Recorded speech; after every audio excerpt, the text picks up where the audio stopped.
Hello everyone, my name is Gitanjali Singh and I am currently interning at Lexis and Company, and the topic for today's video is independence of judiciary. Now what is independence of judiciary? Judicial independence is the ability of court and judges to perform their duties free of influence or control by other actors or any dominating factors, whether governmental or private. Now, the term is also used in a normative sense to refer the kinds of independence the court and judges ought to possess. Now, what does judicial independence basically mean? Now, in 1981, in judgment, the Constitution Bench of our Honorable Supreme Court held that judges should be the stern staff and tough fire and unbending before any power, who is economic, political, or and they must uphold the core principle of the rule of law, which says, "Be you ever so high, the law is always above you."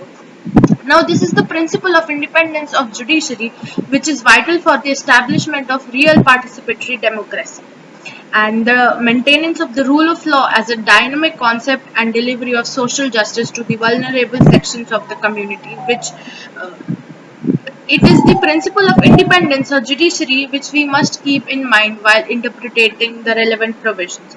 Now, what the independence of judiciary is basically so independent because there are so many constitutional provisions which regard and safeguard these rights. Now, what are the constitutional provisions that ensure judicial independence? Number one is security of their tenure. Once appointed, they continue to remain in the force till they reach the age of retirement, which is 65 years of age in the case of Supreme Court judges under Article 124, subclause 2, and the age of 62 in the case of judges of High Court under Article 217, subclause 1. Now, they cannot be removed from office except by an order of the President, and that too on the ground of proven misbehavior and incapacity. Now, number second is salary and allowances. This salary and allowances of the judge is also a main factor which makes the judges independent, as their salaries and allowances are fixed and are not subject to vote of the legislature or executive. Now, they are charged on the Consolidated Fund of India in case of Supreme Court judges and Consolidated Funds of State in case of High Court judges. Now, the power and jurisdiction of the Supreme Court lies. The Parliament can only add to the powers of jurisdiction of Supreme Court but cannot curtail them. In the civil cases, Parliament may change the pecuniary limit for the appeals to the Supreme Court, but not in the criminal cases. Now, making the judiciary independent is no discussion on conduct of judge in state legislature or parliament. Article 211 provides that there shall be no discussion in the legislature of state with respect to the conduct of any judge of Supreme Court or of High Court in the discharge of his duties. Now the most important power that has been given to our High Court and Supreme Court is power to punish for contempt. Both the Supreme Court and High Court have the power to punish any person or any body for their contempt.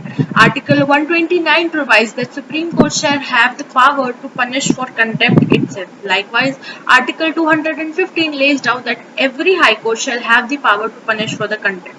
Now, the most important that remains and dignifies the independence of judiciary is separation of the judiciary from executive. Article 50 contains one of the DPSPs and lies down that the state shall take steps to separate the judiciary from executive in the public service of the state. The object behind DPSP is to secure the independence of judiciary from executive. Now, why judicial independence is needed? To conclude this video, we must say that judicial independence ensures the public confidence as an institute for the last resort where justice will be served despite any opposition or any high influence. People place high credibility and trust in the judiciary to get justice in case of any kind of misconduct by executive. The latter clause and confidence will be meaningless if the executive interference is allowed in the process of judicial proceeding as well as judicial bias over executive. Thank you.